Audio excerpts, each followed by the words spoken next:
Well, you can do that. And let me just give you an example of one way in which the industry has evolved in that direction.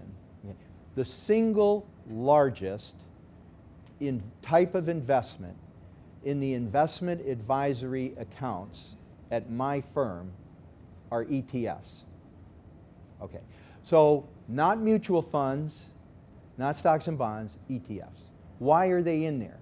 Because they're a lower cost way to fulfill the asset allocation that the advisor holds up to the client as their value added today.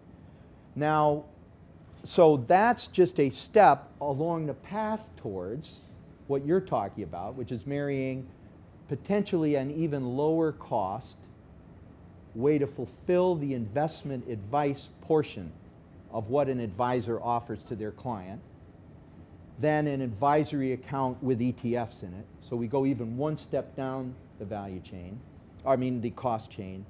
And then the thing that the advisor charges for is all the life advice, how to structure the estate, how to, what kind of insurance policy should you own where, how do you think about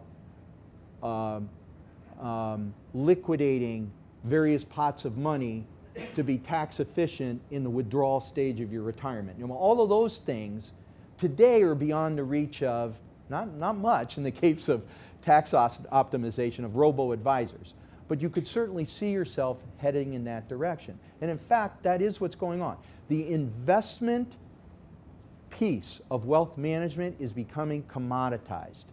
The asset allocation and the fulfillment of that asset allocation today is no longer a differentiator. But you know what the simplest and most straightforward and most differentiating piece of advice is today that we offer to our clients?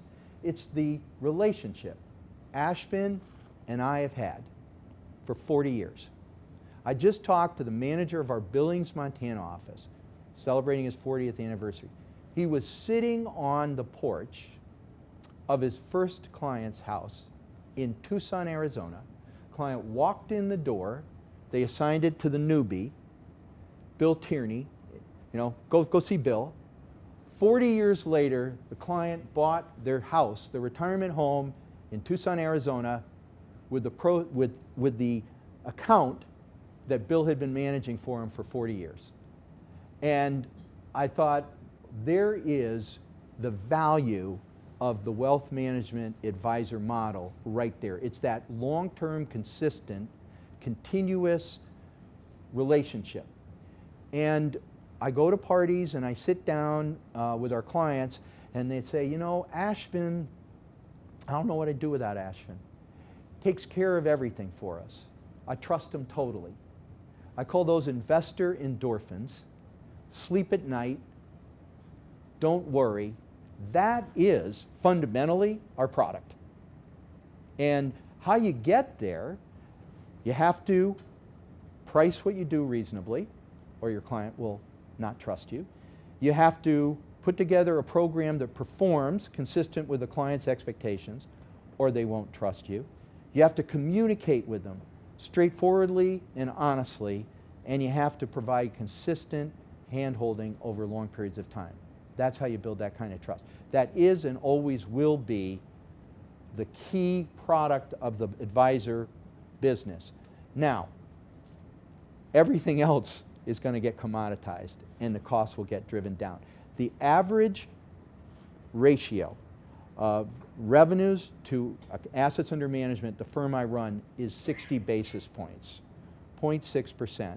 This is for clients with $250 to $3 million in investable assets.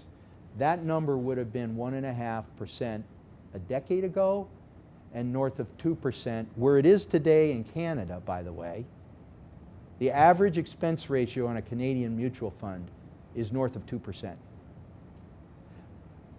So you can see that over long periods of time, the industry's become more cost effective for clients. Could we go further? Absolutely. At what point do you we play this this funny video where a guy negotiates to have a tooth pulled, and he says, well, what if I don't, and the guy says, $2,000 to have your molar pulled. He says, I don't want that. What if I don't have any Novocaine? $1,500. What if I use a pair of pliers instead of, forceps? $1,000. He finally gets it down to $250. He goes, okay, that's about what I was expecting to pay. And then he turns to the camera and he says, now, I'd like to make an appointment for my wife. So at what point does paying $250 outweigh, the benefit of the service you're getting?